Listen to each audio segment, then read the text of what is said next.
이 시간 성경 봉독하실 때에 에스라서 6장 13절에서 15절까지 제가 봉독해 드리겠습니다. 다 같이 기립하셔서 하나님의 말씀을 봉독하시겠습니다.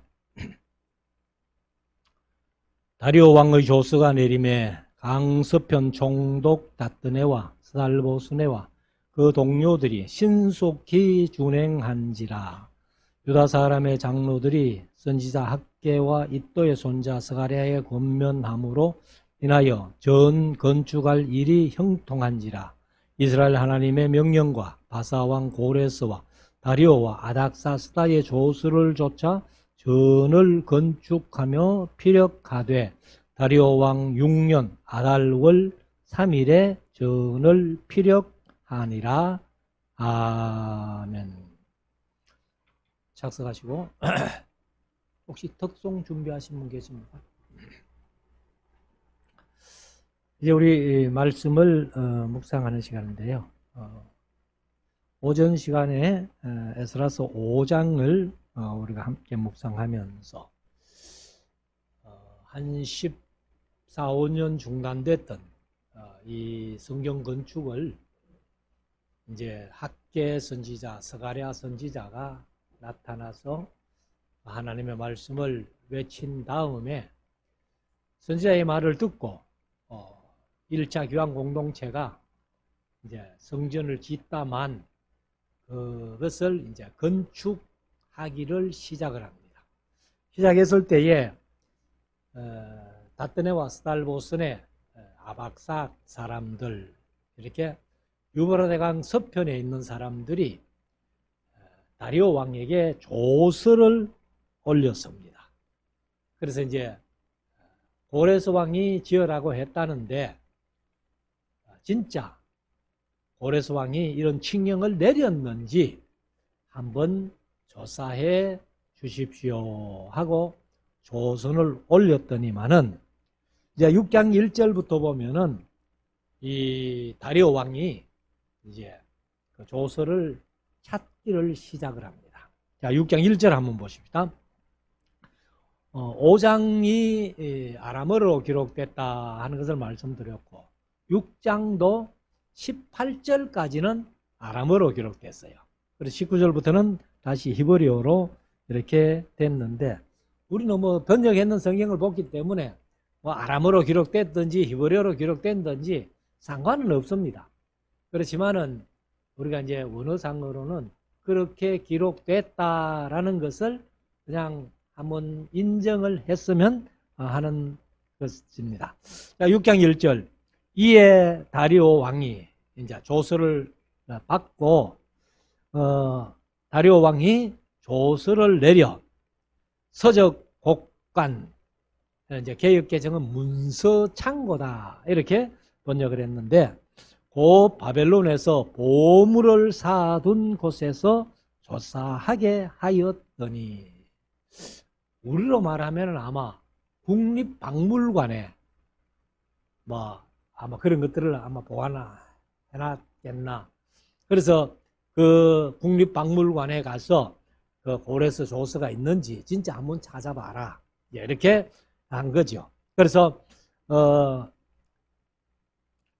문서 창고, 서적 곡간, 그 바벨론에서 보물을 쌓아둔 곳에서 조사하게 하였더니 메데도, 메데라는 나라가 상당히 큰 나라입니다. 그런데 이제 페르시아가 전부 나라들을 합병했는 것이 에스더스에 가면은 127도라 그랬잖아요. 그러면은 메데같이 어마어마하게 큰 나라도 바벨론에서는, 페르시아에서는 한 개 도, 유대나라처럼 우리나라 강원도 땅보다도 더 작은 그런 유대나라도 유대도 이렇게 나오는 거예요. 그래서 페르시아가 127개 도, 127개의 나라가 합병해서 제국을 이룬 그런 나라가 페르시아입니다. 그래서 이제 이때는 페르시아 시대이기 때문에 메데 나라라고 하지 아니하고 메대도 앙메다 궁에서. 그럼 앙메다가 뭐냐 하면은 사실은 메디아라는 그 엄청 큰 나라의 수도입니다. 수도인데 원래는 우리가 역사책에 보면은 이 앙메다라고 번역이 됐는데 엑바타나입니다. 엑바타나라는 메디아의 수도인데, 근데 우리 할아버지들이 이제 왜 앙메다라 했느냐? 히브리어가 아니고 이제 아람어지요. 아람어로 아흐메타입니다. 아흐메타를 우리 할아버지들이 번역하면서 앙메다 이렇게 한 겁니다. 그런데 이제 참고로 메디아의 수도는 엑바타나, 그리고 이제 아람어로 말하면은 아흐메다를 우리 할아버지들이 앙메다 이렇게 번역을 한 겁니다. 그래서 메데도의 수도였던 그 앙메다 궁에서 한 두루마리를 얻으니, 그게 이제 고레서가 쓴 칙령의 두루마리 서적을 얻었다 그 말이죠. 그래서 거기 기록하였으되 3절 고레서 왕 원년에, 사실 고레서 왕이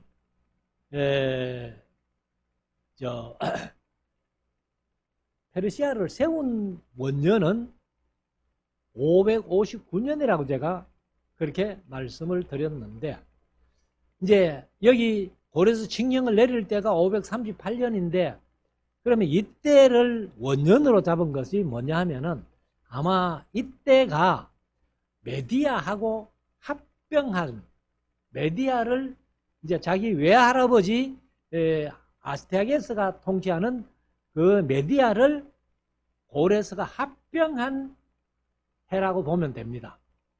그러나 이제 고레서가 사실 엘람성에서 페르시아를 세운 원년은 559년으로 이렇게 얘기를, BC 559년으로 그렇게 보는데, 아무튼 이제 고레서가 칙령을 내린 원년이 538년. 그래서 고레서 왕 원년에 조서를 내려 이르기를 예루살렘 하나님의 전에 대하여, 성전이죠. 개혁개정은 전부 성전이라고 번역했는데 예루살렘 하나님의 전에 대하여 이르노니 이 전 곧 제사 드리는 처소를 건축하되 지대를 견고히 쌓고 그 전의 고는 60규빗 광도 60규빗으로 하고. 그러면 고레서가 스룹바벨을 통해 가지고 이제 스룹바벨 성전 제2성전을 지을 때에 고레서가 허락한 것은요, 이 높이가 60규빗, 넓이가 60규빗, 이러면은 엄청난 거예요. 근데 이제 참고로 우리가 그 솔로몬이 지었던 성전이 엄청난 성전인데, 그러면 솔로몬이 지었던 성전이 넓이가 얼마냐? 길이가 60규빗이고 넓이는 20규빗이에요. 그리고 높이는 30규빗이에요. 열왕기상 6장 2절에 그렇게 말씀을 하고 있습니다. 그러면 길이가 60이고 넓이가 20이고 높이가 30이면은 지금 고레서가 내린 칙령은 넓이가 60, 높이가 60이에요. 그럼 높이는 솔로몬 성전보다도 배나 되고, 그 다음에 이 폭은, 길이는 여기 얘기를 하고 있지 않기 때문에 폭은 솔로몬 성전보다 3배나 더 넓은 거예요. 어마어마한 그런 성전을 고레서가 지으라고 칙령을 내렸는데, 사실 스룹바벨을 비롯한 1차 교환자들이 와서 에스라서 3장의 전지대를 놓을 때에 학개 선지자가 보고 뭐라고 했어요? 학개서 2장 3절에 너희가 그 첫 성전을 본 사람, 솔로몬 성전을 본 사람들, 그를 얘기를 하면서 그 솔로몬 성전에 비해서 이게 너무 보잘것이 없지 아니하냐. 그래서 사실 성전 지대를 놓을 때에 에스라서 3장에서 연세 많은 노인들이 대성통곡을 했다. 이렇게 기록을 하고 있는데, 대성통곡하게 된 어떤 그 감정, 그것을 이제 제가 두 가지로 말씀드렸죠. 첫째는 우리가 살아생전에 성전 한번 지어보겠나 했는데 성전을 짓게 되는 감격, 그리고 솔로몬 성전을 봤던 노인들은 솔로몬 성전에 비해 가지고 지금 기초를 놓는 거 보니까 너무 보잘것없이, 그래서 이렇게 성전 지어서 되겠나 하는 그런 감정에서 아마 노인들이 대성통곡했다 이렇게 말씀드렸는데, 아무튼 고레스가 칙령을 내릴 때에는 성전의 높이가 60규빗, 넓이가 60규빗으로 해라. 그리고 4절, 큰 돌 3켜에 새 나무를 켜 놓으라. 여기 이제 나무, 새 나무는 삼이 아닙니다. 새로운 새로운 나무를 이제 한 켜 놓으라. 한 켜를 놓으라. 그 경비는 다 왕실에서 내리라. 그러니까 1차 귀환자들이 나름대로 성전 건축하기 위해서 건축헌금을 아마 모아갔을 거예요.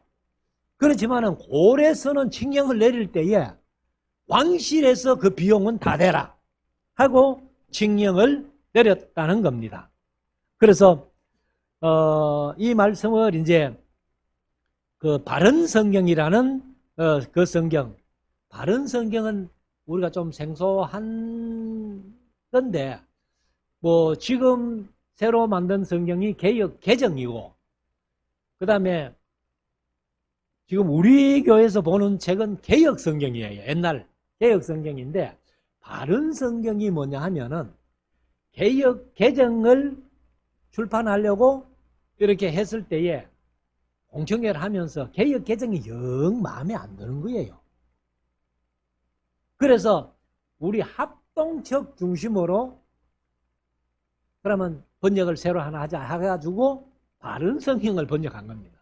근데 이거는 뭐 종이에 통과도 안 되고, 그러나 바른 성경을 번역을 해놓은 것을 시중에서 팔고 있어요.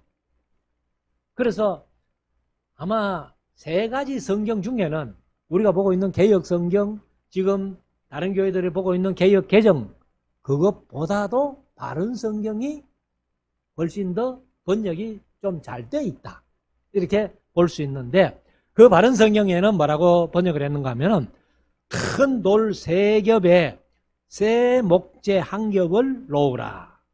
그 경비는 왕실에서 지불할 것이다, 이렇게 번역을 했습니다. 아무튼 왕실에서 고가 60규빗, 광이 60규빗 되는 성전을 짓는 경비를 다 대주겠다. 5절, 또 느부갓네살이 예루살렘 전에서 취하여 바벨론으로 옮겼던 하나님의 전, 금, 은, 기명을 돌려보내어. 그러면 하나님의 성전 안에 기구들이 많이 있잖아요.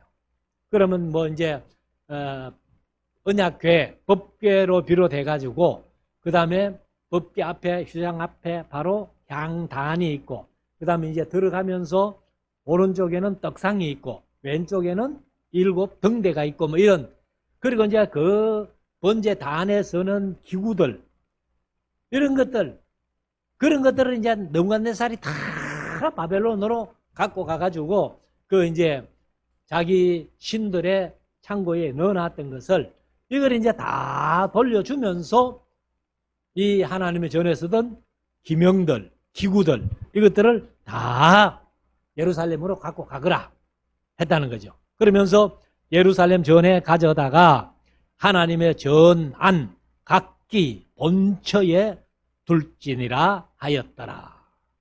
그러니까 느부갓네살은 하나님의 성전의 기구들을 갖고 갔지만은 자기들은 그걸 쓰지를 못하는 거예요. 그냥 창고에 넣어놨다가 이제 귀한 이제 70년이 지나면서 사실은 70년이 아니죠. 느부갓네살이 전 기명을 갖고 간 때부터는 50년입니다. 586년 3차 포로로 잡혀갈 때 예루살렘이 멸망하고 성전이 불탈 때 그때 갖고 가서 536년에 도로 갖고 오니까 50년 만에 갖고 오는 겁니다. 그래서 갖고 와가지고 하나님의 전을 짓고 그리고 그 전 제자리에다가 이 기명들, 기구들을 놓아라. 이렇게 명령을 합니다. 6절 이제 강서편 총독 다뜨네와 스달보스네와 너희 동료 아바삭 사람들은 그곳을 멀리하여. 왜요? 성전 짓는데 너희들 그 가까이 있어 봐야 방해밖에 안 돼. 그러니까 이 다리오가 이 고레스 칙령을 발견해서 보고는 너희들 아예 성전 짓는데 가까이도 가지 마. 방해되니까. 그렇게 합니다. 그래서 아바삭 사람들은 그곳을 성전 짓는 곳을 멀리하여 하나님의 전 역사를 막지 말고 유다 총독과 장로들로 하나님의 이 전을 본처에 건축하게 하라. 본처라는 것이 제자리라고 말씀드립니다. 그러니까 솔로몬이 성전이 지어졌던 그곳에 1차 기환자들 스룹바벨 성전이 지어지도록 해라 하고 이렇게 이제 얘기를 합니다. 8절 내가 또 조서를 내려서 여기 내가 하는 것은 누구예요? 다리오 왕입니다.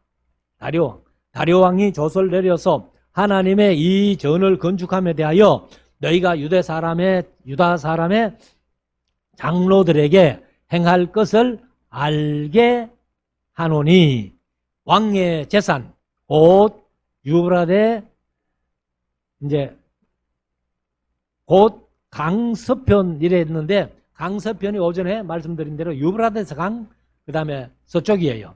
그래서 서편 세금 중에서 그 경비를 이 사람들에게 신속히 주어 저희로 지체치 않게 하라. 그러니까 이 고레스가 그 성전 짓는데 경비는 다 왕실에서 되겠다고 칙령을 내렸기 때문에 다리오가 그것을 그대로 고레스가 칙령 내린 대로 이제 명령을 내리는 거예요. 조서를 내리는 거예요. 그래서 강서편의 세금 중에서 그들이 필요한 대로 그 경비를 다 부담해 주라. 9절 또 그 수용물 곧 하늘의 하나님께 드릴 번제의 수송아지와 수양과 어린 양과 또 밀과 그러면 수송아지, 수양, 어린 양은 번제물이죠. 번제물. 그 다음에 여기 밀과 이거는 소제물이죠. 소제물. 곡식으로 드리는. 그 다음에 이제 소금과 기름을 예루살렘 제사장의 소청대로 영락없이 개역 개정은 어김없이 날마다 주어 저희로 하늘의 하나님께 향기로운 제문을 드려 왕과 왕자들의 생명을 위하여 기도하게 하라.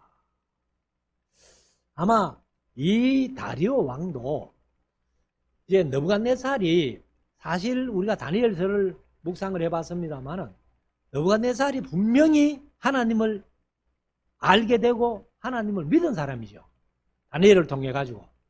그래서 뭐 2장에서 첫째 이상 그 신상을 보고 해석해 준 거나 그 다음에 뭐 3장에서 그 사드락 메삭 아벳느고 하나냐 미사엘 아사랴가 7배나 뜨겁게 달군 불무불소에 들어갔는데도 아무 이상 없이 살아난 거나 그 다음에 이제 4장에서 다니엘이 그 사실 느부갓네살이 먼저 꿈을 꾸지요.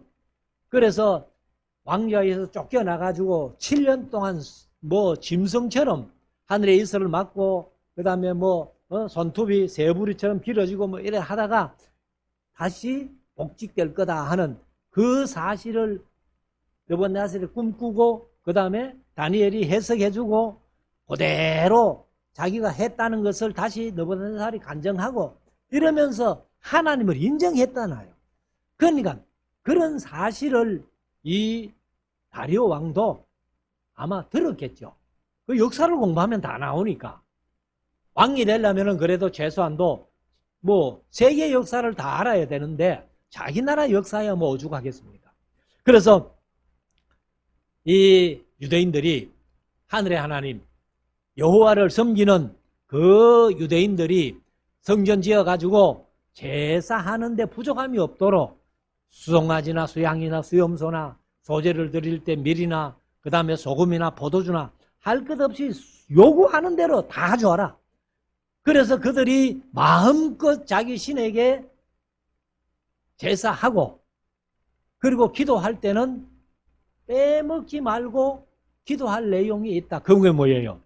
왕과 왕자들을 위하여 생명을 위하여 기도하게 하라 하고 이거는 이제 그 다리오 왕의 어떤 개인적인 욕심이죠. 자, 11절. 내가 또 조서를 내리노니 물은 누구든지 이 명령을 변개하면 개역개정은 변조하면 이게 이제 다리오 왕이 조서를 내렸는데 그 조서를 만약에 중간에서 변개해가지고 조서대로 유대인들이 성전 못 짓고 그렇게 한다면은 그 집에서 들보를 빼어내고 저를 그 위에 메어 달게 하고 이게 이제 메어 단다는 말은 들보를 빼내가지고 메어 다는데 사실 구약에서 나무에 달린 자는 어떤 자예요? 저주를 받은 자예요. 그러니까 다리오 왕이 이 조서를 내렸는데 만약에 이 조서를 변조하면은 그 집에 들보를 빼가지고 그 사람을 그 나무에 달아서 죽이겠다. 그러면 예수님 당시 같으면은 십자가 형틀에 죽여버리겠다. 이렇게 얘기를 한 겁니다. 그러면서 그 집은 이로 인하여 거름더미가 되게 하라. 그러니까 이제 다떠네와 스달보선의 아바삭 사람들이 유대인들의 성전 짓는 것을 좀 방해하고 혹을 떼려고 하다가 오히려 다리오 왕의 조서를 통해서 혹을 붙인 거죠. 그래서 이런 것들이 바로 이 에스라서 전체 내용 속에 혹은 또 뒤에 가서 느헤미야 전체 내용 속에 하나님의 선한 손길이 우리를 도우셨다. 그게 에스라라는 이름의 뜻이에요. 그래서 에스라가 하나님은 도우신다. 하나님이 도와주신다. 그런 뜻입니다. 그래서 우리가 사실 우리나라 애국가가 얼마나 좋아요.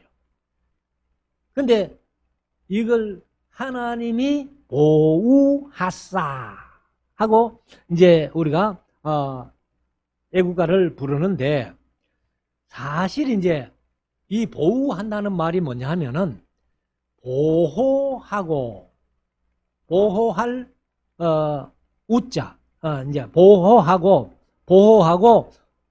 도울 우자를 씁니다. 그래서 보호해주고 도와주신다. 하나님이 보호하고 도와주신다는 이게 사실은 우리 애국가 속에 있는 거예요. 근데 이걸 하느님으로 바꿔가지고 이제 그렇게 지금 하고 있는데 우리 성도들은 애국가 부르거든 막 다른 구절은 좀 그거 하더라도 그 구절은 막 하나님이 보호하사 우리나라 만세하고 그렇게 애국가를 불러야 됩니다. 네. 그래서 이렇게 하나님께서 보호해 주시는 보호하시고 도와주시는 그런 하나님의 역사를 에스라에서 말씀을 하고 있습니다. 그래서 우리가 사실 이 세상을 살아가면서 뭐 어떤 능력을 받아야 하나님의 일을 할 수 있다. 그렇게 생각할 때가 많은데 물론 능력 받아서 하는 것 좋죠. 그렇지만은 큰 능력 안 받아도 우리가 하나님의 일은 얼마든지 할 수 있다는 겁니다. 그래서 바울이 디모데에게 편지를 쓰면서 디모데 전서 3장 13절에 보면은 이제 디모데 전서 3장이 사실 장로와 집사의 직분, 그 자격을 얘기를 한 장이 디모데 전서 3장이죠. 그래서 거기 보면은 13절에 집사의 직분을 잘한 자들은 아름다운 지위와 그리스도 예수 안에 있는 믿음의 큰 담력을 얻느니라. 그래서 직분을 잘 감당하면은 믿음의 큰 담력을 자동적으로 얻게 된다. 이렇게 말씀을 하고 있습니다. 그래서 사실 우리가 이런 말씀을 들음으로 우리가 교회를 봉사하면서 내게 주어진 직분, 그것을 잘 감당해 나갈 때에 사실은 큰 담력을 얻게 된다고 바울이 디모데에게 그렇게 권면을 했습니다. 그래서 제가 지난번에 한번 설교 시간에 말씀드렸습니다만 그 마태복음 25장에 보면은 달란트 비유가 있잖아요. 5달란트 받은 종, 2달란트 받은 종, 한 달란트 받은 종. 그래서 제가 그 어떤 교회에서 이제 직분 임직식을 하는데 저보고 한 번은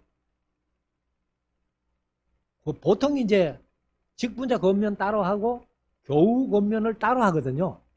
다른 분들이 이렇게 따로 하는데 그날은 그 친구 목사님이 강 목사 아마 교우 권면, 임직자 권면 따로 할 거 없이 강 목사가 막 교우 권면하고 두 가지 다 같이 해라 이러더라고. 그러면 그래 하지 하고서는 이렇게 좀 생각하면서 준비를 하다가 어떻게 교우 권면하고 어떻게 임직자 권면할까 그렇게 생각을 하다가 마태복음 25장 생각이 나는 거예요. 그래서 본문을 이제 이래 보니까 5달란트 받은 종이 5달란트를 남겼을 때에 주인이 칭찬하잖아요. 착하고 충성된 종아, 네가 작은 일에 충성하였으니 많은 것을 네게 주면 주인의 즐거움에 참여할지어다 하고 칭찬을 했어요. 그 2달란트 받은 종이 2달란트를 남겨서 갖고 왔을 때도 칭찬이 똑같아요. 그래서 일부러 또 원어까지 이제 찾아봤어요. 원어를 찾아봐도 진짜 토시 하나 점 하나 안 틀리고 똑같아요. 그래서 그 본문을 이제 기억하면서 먼저 보통 이제 임직자 권면 먼저 하고 교우 권면 이렇게 뒤에 하는데 제가 뭐 어차피 뭐 두 권면을 다 해야 되기 때문에 그럼 내가 교우 권면부터 먼저 할게요. 이렇게 하고서는 뭐라고 권면했는가 하면은 여러분들 가진 직분 그거로 감사하면서 절대로 큰 직분 받으려고 애쓰지 마십시오. 애쓰지 마십시오. 그러니까 서리집사로 섬기면은 그 직분을 잘 감당하되 뭐 장례비사 돼야 되겠다, 권사 돼야 되겠다, 장로 돼야 되겠다 그렇게 하지 말라고 그렇게 권면했어요. 그렇게 권면하고 나니까 이제 임직자 권면해야 되는데 임직자 권면할 때는 뭐라고 했는가 하면은 기왕에 직분 받았거든 보너스까지 챙겨 있어. 그러면 이유를 설명해야 될 거 아니에요. 그래서 교우 권면을 될 수 있거든 직분 탐내지 말고 주어진 직분 잘 감당해라. 그러니까 5달란트 받은 종이 5달란트를 남겨왔을 때에 칭찬한 것이나 2달란트 받은 종이 2달란트 남겼을 때에 칭찬한 것이나 토시 하나 안 틀리고 점 하나 안 틀리고 똑같더라. 그런데 만약에 5달란트 받은 종이 4달란트를 갖고 왔고 2달란트 받은 종이 2달란트를 남겼다면 하나님이 어디에 더 칭찬했겠나? 여러분도 상상이 되죠? 그래서 직분 탐내지 말고 주어진 직분을 잘 감당해라. 그 다음에 인직자들은 기왕 직분 받았으니까 여러분들은 보너스까지 챙기라. 그 말씀은 이제 뭐냐 하면은 5달란트 받은 종이 5달란트 남겨왔고 2달란트 받은 종이 2달란트 남겨왔을 때에 1달란트 받은 종이 1달란트를 땅에 묻어놨다가 1달란트 그대로 갖고 왔죠. 주인은 손해볼 거 없잖아요. 그런데 주인이 1달란트 받은 종에게 악하고 게으른 종이라고 책망하면서 그 1달란트를 뺏어가지고는 우리가 상식적으로 생각해도 10달란트 받은 종에게 10달란트 갖고 있는 종에게 줘야 돼요. 4달란트 갖고 있는 종에게 줘야 돼요. 상식적으로. 그러나 그래도 5달란트밖에 안 되고 얘는 10달란트인데 그런데 그 1달란트를 뺏어가지고는 주인이 10달란트 가진 종에게 준단 말이에요. 그래서 기왕에 직분 받은 거 목사나 장로나 장립지사나 권사나 뭐 보통 직분보다는 조금 이렇게 하나님께서 더 인정하는 그런 직분이니까 그렇게 받았거든 하나님이 보너스까지 주실 정도로 충성해라. 이렇게 권면을 했습니다. 그래서 아무튼 우리가 여기 믿음으로 자기 직분을 잘 감당하면은 믿음의 담력을 얻는다는 거예요. 믿음의 큰 담력. 자, 그래서 이제 12절에 가면은 만일 열왕이나 열왕들은 이제 다른 나라 왕들이죠. 백성이 이 조서를 병개하고 손을 들어 예루살렘 하나님의 전을 헐진데 그곳에 이름을 두신 하나님이 저희를 멸하시기를 원하노라. 유대인들이 성전 지어놨는데 성전을 헐면은 하나님이 그 나라를 멸하시기를 원한다. 그래서 나 다리오가 조서를 내렸노니 신속히 행할지어다 하였더라. 이렇게 해서 이제 이 1차 교황 공동체 스룹바벨 성전이 짓는 그 공사가 합법적이라는 결론을 얻게 됩니다.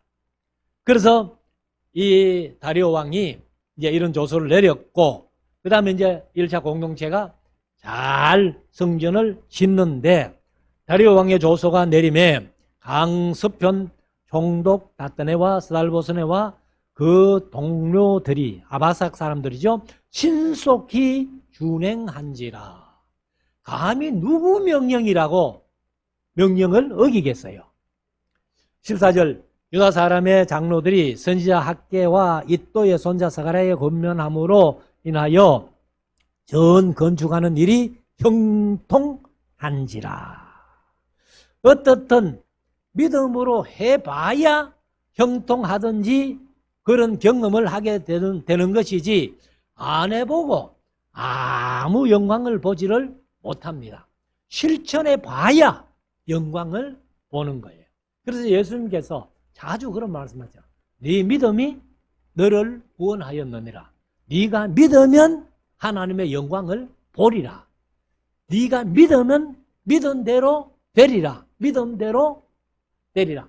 그러면 우리가 그 믿음도 보면은 우리말 성경으로 번역할 때 믿은 대로 되리라. 믿은 대로 되리라. 이런 말씀이 있어요. 그럼 믿은 대로 되는 거는 뭐냐 하면은 방향이에요. 방향. 그러니까 이렇게 되리라고 믿으면은 이렇게 된다는 거예요. 그 다음에 믿음대로 되리라는 뭐냐면 분량이에요. 이만큼 믿었으면 이만큼 되고 좁게 믿었으면 작게 되고. 그래서 믿음대로 되리라, 믿음대로 되리라, 믿으면 하나님의 영광을 보리라 하는 이것들이 전부 다 체험적인 믿음입니다. 그래서 우리가 농부들이 뭐 봄에 씨앗을 뿌릴 때에 사실 이런 믿음이 없으면 씨앗을 누가 뿌리겠어요? 이게 언제 자라가지고 곡식이 돼가지고 열매를 딸까? 그렇지만은 믿음으로 하니까 울며 씨를 뿌리러 나간 자들은 기쁨으로 단을 거두리라. 시편 126편 5절에 있는 말씀이에요. 그 눈물을 흘리며 씨를 뿌리는 자는 기쁨으로 단을 거두리라. 그래서 전 건축이 이제 아주 형통하게 됐습니다. 14절 하반절, 이스라엘 하나님의 명령과 바사왕 고레스와 다리오와 아닥사스다의 조서를 좇아 전을 건축하며 피력하되, 피력한 데가 바로 다리오 왕 6년, 그게 이제 516년이라고, BC 516년이라고 말씀드렸는데, 여기에 보면은 고레스 칙령도 우리가 알고 다리오가 이렇게 조서를 내리는 거, 이제 6장에서 조서를 내리는 것도 알겠는데 아닥사스다가 왜 나와나? 사실은 아닥사스다의 조서는 성경 못 짓게 했던 조서잖아요. 그런데 이 다리오 왕 다음에는 에스라 7장에 나오는 아닥사스다는 이 아닥사스다가 아니에요. 다리오 다음에 아하수에로, 에스더의 남편 아하수에로가 왕이 됐고, 그 다음에 에스라서 7장에 나오는 아닥사스다가 왕이 되는데, 아무튼 이 아닥사스다는 아마도 다리오 왕의 다른 이름 아니냐. 그러니까 제가 앞에서 말씀드린 대로 아닥사스다, 아하수에로, 다리오 이런 이름들이요, 흔한 이름이에요.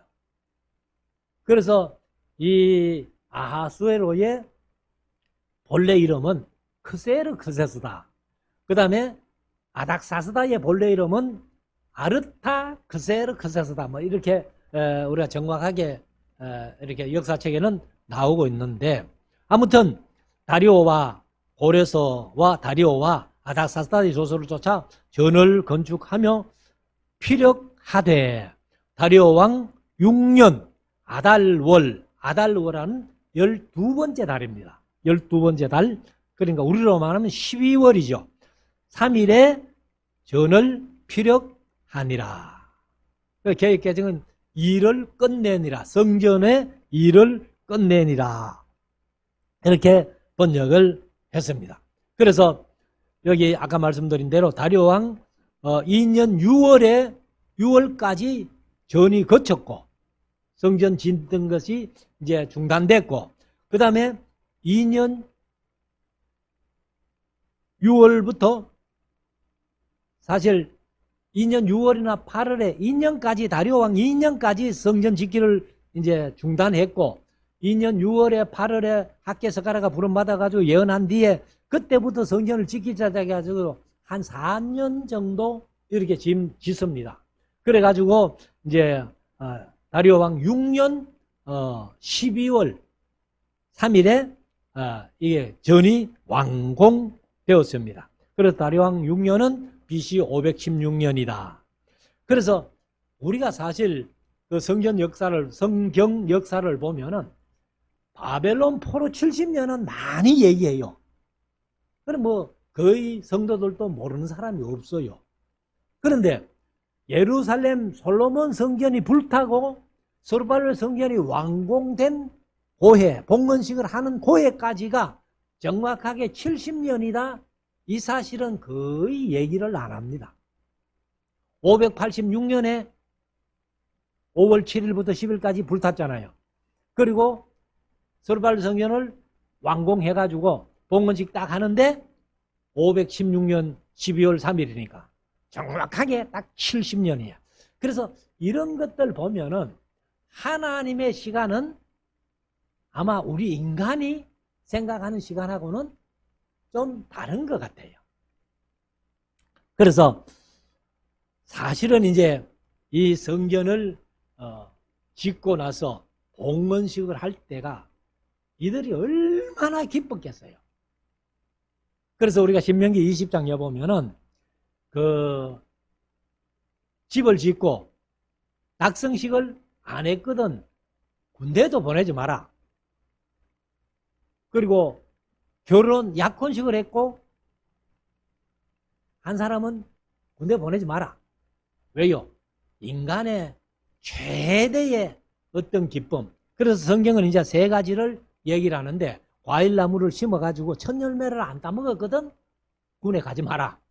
이 세 가지, 집 짓고 낙성식 안 한 사람, 약혼식하고 있는 사람, 그 다음에 과일나무 심고 첫 열매를 안 따먹은 사람들은 군에도 보내지 마라. 이게 인간의 3대 희락인데 그거를 뺏을 수가 있나 하면서 하나님이 그렇게 신명기 20장에서 말씀을 하고 있습니다. 자, 16절. 이스라엘 자손과 제사장들과 레위 사람들과 기타 사로잡혔던 자의 자손이 즐거이 하나님의 전 봉헌식을 행하니. 그러니까 이제 성전을 다 지으시니까 봉헌식을 하는 겁니다. 17절. 하나님의 전 봉헌식을 행할 때에 수소 100과 소를 100마리나 잡았대요. 그 다음에 수양 200과 어린 양 400을 드리고, 이거는 이제 번제물로 드린 거죠. 또 이스라엘 지파의 수를 따라, 이스라엘 지파가 12지파잖아요. 그래서 수염소 12로 이스라엘 전체를 위하여 속죄제를 드리고, 수염소 12마리를 가지고 각 지파를 따라 속죄제를 드리고, 18절. 제사장을 그 분반대로 레위 사람을 그 반차대로 세워 예루살렘에서 하나님을 섬기게 하되 모세의 책에 기록된 대로 하니라. 그래서 이제 여기 반차대로 혹은 분반대로 하는 것은 사실 다윗왕 시대에 그 제사장들도 성전에 봉사하는 것을 24반열로 나누어서 했고, 그 다음에 레위인들이 그 성전을 봉사하는 것도 24반열로 나누고, 성가대도 24반열로 나누고, 뭐 이렇게 24반열로 나누어서 반차대로 이렇게 했다는 겁니다. 그래서 우리가 이제 24반열 하면은 사실은 우리가 누가복음 1장에 나오는 아비야 반열밖에 아는 게 없죠. 그래서 아비야 반열이 8번째 반열입니다. 그러면 이 세례요한의 아버지 사가랴가 아비야 반열이기 때문에 4월 후반 봉사로 들어간 거예요. 그래 들어갔다가 이제 봉사하면서 천사가 얘기한 것을 못 믿어가지고 벙어리가 되고, 그리고 이제 그 4월 후반 그 직분을 다 감당하고 집에 돌아와가지고, 사실은 뭐 제가 이제 강의하면서 가끔 그런 말씀드립니다만, 사가랴가 반달 동안 15일 동안 봉사하고 집에 돌아와가지고 그날 저녁에 바로 엘리사벳하고 동침을 했는지, 그러면 뭐 피곤하기 때문에 하고선 또 뭐 며칠 있다가 했는지 그거는 몰라요. 근데 바로 임신을 하게 되죠. 그리고 예수님은 6개월 늦게 출생하잖아요. 그러면 우리가 지금 예수님의 그 생일을 12월 25일로 하는데 이거는 절대로 예수님이 나신 날이 아닙니다. 그래서 여러분들 집에 가셔가지고 한번 계산해 보세요. 4월 후반 반열에 사가랴가 봉사를 했고, 그리고 집에 와가지고 그날 밤에 바로 엘리사벳하고 동침했다 손 치고, 그러니까 이제 계산을 쭉 해보면은 정확한 날짜는 몰라도 대충 이렇게 날을 잡을 수가 있습니다. 그래서 계산을 해보면 또 유대력하고 우리 양력하고가 또 한 3개월 정도, 3개월 이빠이는 아닙니다. 3개월보다 2.6이나 이쯤 되는데, 아무튼 그렇게 차이가 나요. 차이가 나니까 이렇게 대충 계산해 보면은 한 10월쯤 아마 될 것이다, 이렇게 생각을 하는데, 아무튼 이렇게 이제 했습니다. 자, 19절부터는 이제 다시 히브리어로 기록되어 있는데, 사로잡혔던 자의 자손이 정월 14일에, 정월 14일이 무슨 날이에요? 6월절이죠. 그래서 6월절을 지키되, 그러면 성전 짓고 성전 봉헌식 하고 12월 3일 날 완공해가지고 봉헌식 하고는 바로 그 다음 달 1월 14일이니까 이제 6월절을 지키게 되는 겁니다. 그래서 우리가 교향공동체의 이런 사건을 보면은 하나하나 정리가 되어 가는 것을 우리가 볼 수 있습니다. 그래서 20절 제사장들과 레위 사람들이 일제히 몸을 정결케 하여 다 정결케 하며 사로잡혔던 자의 모든 자손과 자기 형제 제사장들과 자기를 위하여 6월절 어린 양을 잡으니 사로잡혔다가 돌아온 이스라엘 자손과 무릇 스스로 구별하여 자기 땅 이방 사람의 더러운 것을 버리고 이스라엘 무리에게 속하여 이스라엘 하나님 여호와를 구하는 자가 다 먹고, 그러니까 귀한 공동체가 성전 짓고 이렇게 이제 하는 것을 보니까 그 땅에 있던 본래 사람들도 야, 저 사람들이 저렇게 하네 하면서 아마 이스라엘에게 그 귀한 공동체에 이렇게 좀 섞여 온 무리가 있는가 봐요. 그래가지고 다 이제 이스라엘 하나님께 구하는 것을 구하는 자가 다 먹고 즐거움으로 7일 동안 무교절을 지켰으니, 정월 14일이 6월절이고 그 이튿날부터 7일 동안이 무교절 아니에요. 그래서 이는 무교절을 지킨 이유는 여호와께서 저희로 즐겁게 하시고 또 아수르 왕의 마음을 저희에게로 돌이켜 이스라엘 하나님이신 하나님의 전 역사하는 손을 힘있게 하도록 하셨음이니라. 그러면 이때는 지금 사실은 아수르는 없어요. 근데 왜 또 아수르 왕의 마음을 돌이켜 이렇게 말씀하셨는가? 이것도 좀 우리가 한번 생각해 볼 문제인데, 아마도 북방 이스라엘이 아수르에게 망했기 때문에, 그리고 또 이 사르곤 2세가 사마리아 사람 잡아가지고 전부 올라가가지고는 호산 하브라수까지 메대 여러 고을에 흩어버리고 그 위에 사람들 잡아다가 다시 사마리아에 심었잖아요.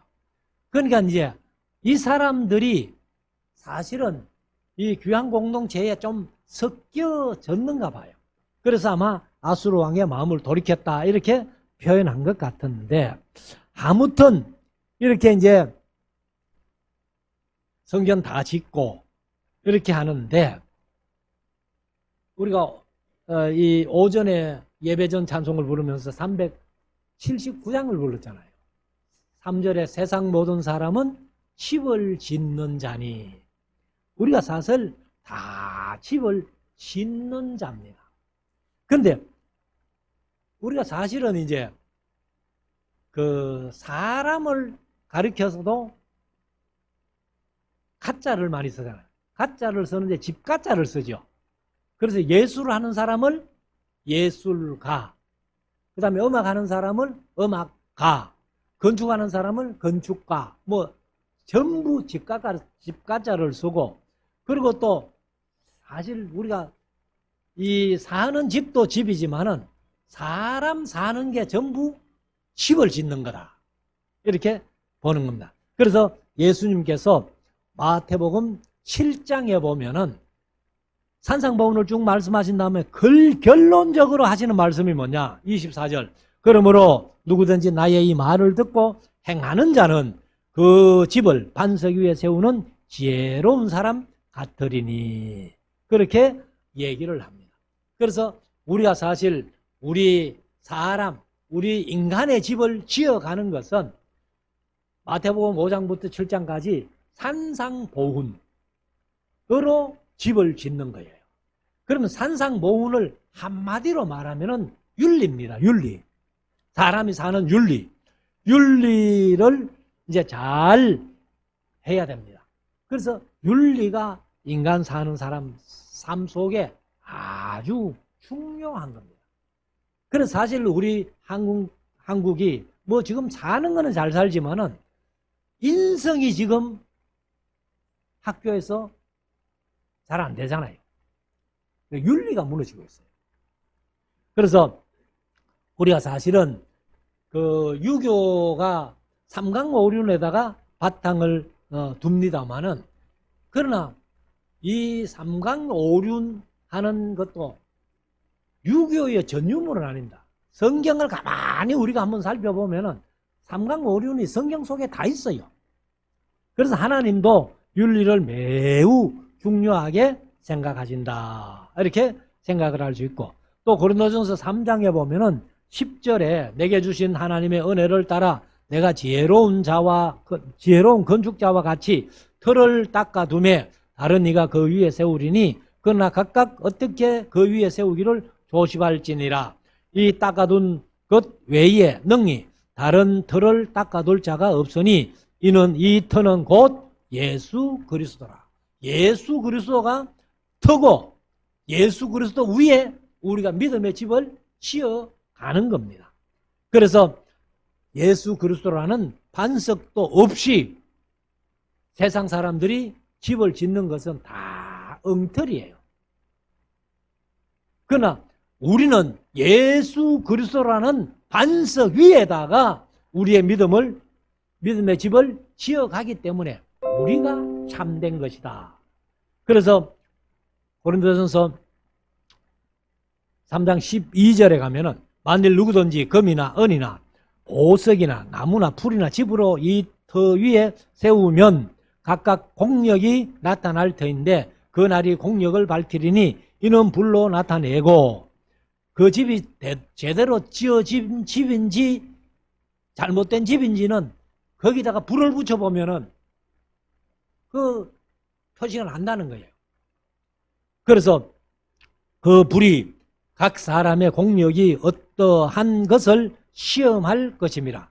만일 누구든지 그 위에 새로운 공력이 그대로 있으면 상을 받고 누구든지 공력이 불타면 해를 받으리니 그러나 자기는 구원을 얻되 불 가운데서 얻는 것 같으리라. 그래서 사실은 그 유대인들이 64년부터 311년까지 거의 250년을 로마의 10대 박해를 당하잖아요. 그게 바로 믿음의 집이 바로 서가 있는지 바로 서 있지 않은지 공력을 나타내는 불이에요. 불. 그래서 많은 사람이 지금도 예수 믿는 많은 사람들이 어떤 핍박이 오든지 환란이 오든지 이렇게 돼봐야 진짜인지 가짜인지가 드러난다 하는 것을 우리가 생각해 볼 수가 있습니다. 그래서 우리가 이런 말씀들 다시 한번 마음속에 새기고 마태복음 7장이나 고린도전서 3장 이하의 집 짓는 얘기를 우리가 잘 한번 묵상해서 우리는 그리스도라는 기초, 반석 위에다가 우리의 믿음을 잘 지어가는 저와 여러분들 될 수 있기를 주의 이름으로 축원합니다. 기도드리겠습니다.